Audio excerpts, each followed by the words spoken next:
Hello, मीनाच किचनमध्ये तुमचं खूप खूप स्वागत आहे। श्रावण महिना चालू आहे आणि दर सोमवारसाठी मी तुम्हाला वेगवेगळे पदार्थ दाखवलेले आहेत या अगोदर सुद्धा। तर ह्या सोमवारी खूप छानसा नैवेद्य मी तुम्हाला दाखवत आहे। लाल भोपळा जो आहे तो घेऊन चिरून मी कुकरला लावून घेतलेला आहे। त्यासाठी आता बेसन भाजत आहे। बेसन पण असं छान लाल रंगाचं भाजून घ्यायचं आहे। एकदम खमंग असं मंद गॅसवर व्यवस्थित भाजून झालेला आहे। त्यानंतर जो भोपळा आपण कुकरला लावून घेतला तो शिजलाय आणि थंड झालेला आहे। तो आता आपण कढईमध्ये टाकून स्मॅश करून घेऊया।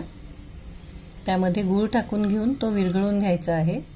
तर ही अतिशय एक छानशी टेस्ट असलेली पुरणपोळी सारखीच होणार आहे, भोपळ्याची पुरणपोळी।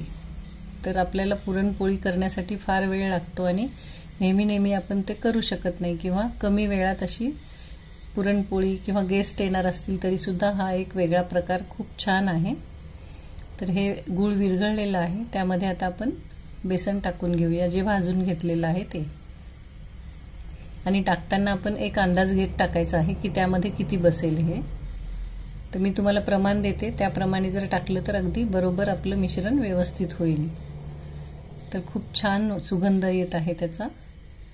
यामध्ये आता थोडंसं केशर वेलची सिरप मी टाकलेलं आहे। तुम्ही नुसतं वेलची पावडर किंवा जायफळची पावडर जरी टाकली तरी चालणार आहे, त्यामुळे एक छानसा सुगंध येईल त्याला।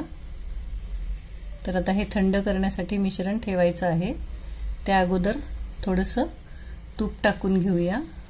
तुपामुळे एकदम छान एक मऊ होईल आणि टेस्ट पण छान लागेल।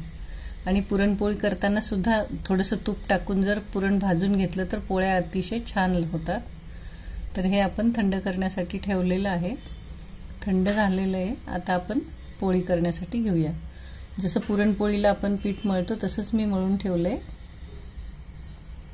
तर त्याची आता आपण छानसा उंडा भरून पोळी लाटून घेणार आहोत। खूप छान टेस्ट होते आणि एक वेगळा प्रकार, आणि खूप वेळ लागत नाही।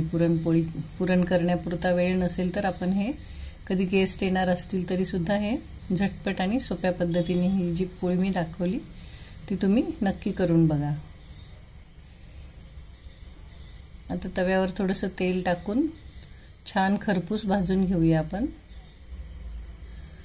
दर सोमवारी छान छान वेगवेगळ्या अशा रेसिपी दाखवलेल्या आहेत मी, त्या तुम्ही माझ्या चॅनलवर पाहू शकता।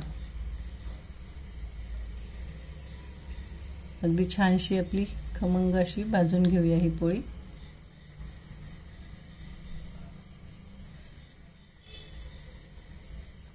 अगदी छान फुगलेली आहे व्यवस्थित। गरमागरम पोळी आपली तयार झालेली आहे।